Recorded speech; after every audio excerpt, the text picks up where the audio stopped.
Ibububu FX, Silon Endlala, Sibulali Poverty. I already know what it is. Without further ado, ladies and gentlemen, let's get right into it. This is the current range that I'm looking at.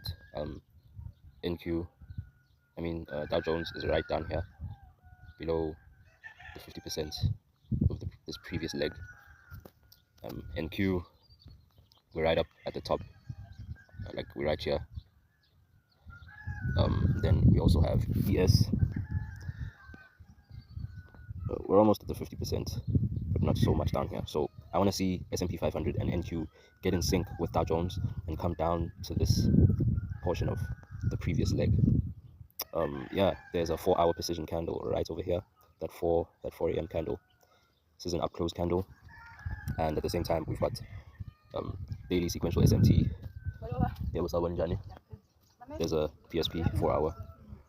Got the premium wicks and the discount wicks. So the things that are in my mind right now is liquidity dispersal theory. I want to see S&P 500 and NQ get in sync. Yeah. There's the 7 a.m. candle, up close candle. We've already swept that high of that candle, so maybe I might have missed this. Here it's a down close candle. We failed to sweep that high, so the point where I should have entered, like, price is like so far away from that place right now. So there's SMT, 4-hour PSP. Ideally I would have liked to enter over here.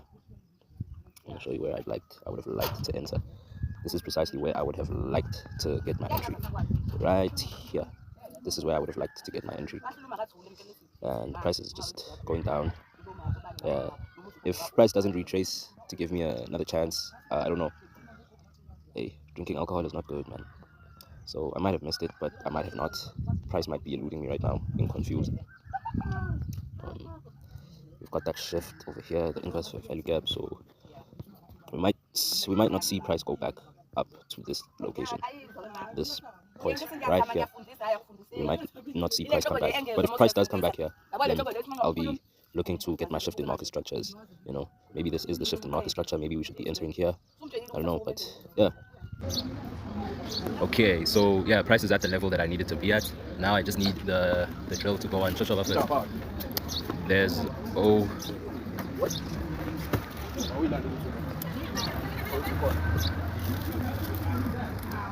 you'll find G somewhere in here.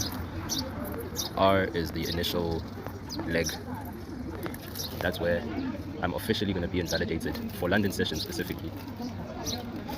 So this is what I'd like my setup to look like. If my fair value gap is not on the 5 minutes, I'll definitely find it on the 1 minute.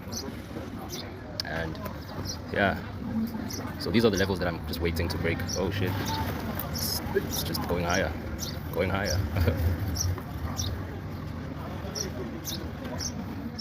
Yeah, now all I do is just wait. This level could break, it could retrace into this inverse fair value gap and travel, or it's going to come down, break this, come back into these levels, then travel. But if it shoots past this, then I'll just be waiting for the shift in market structure. All right, so this is what we had going on. We had SMT down here. We had Dow Jones trading way lower than NQ and ES. So we wanted to see NQ and ES get in sync and come lower. And so that happened. In the London session on that day, the setup got invalidated. I was waiting for a shift in market structure right about here, but it got invalidated. So we needed to see that happen inside of the New York session. All right. We'll go straight to the 1 minute time frame. Why the 1 minute time frame? Because the 5 minute time frame was not presenting any fair value gaps on that day.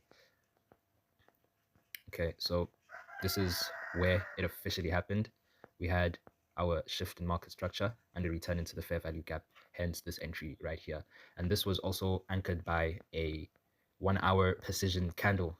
On top of that, this was the third standard deviation of Monday's price action, because yeah. So we saw price go lower and draw right back to the smaller SMT.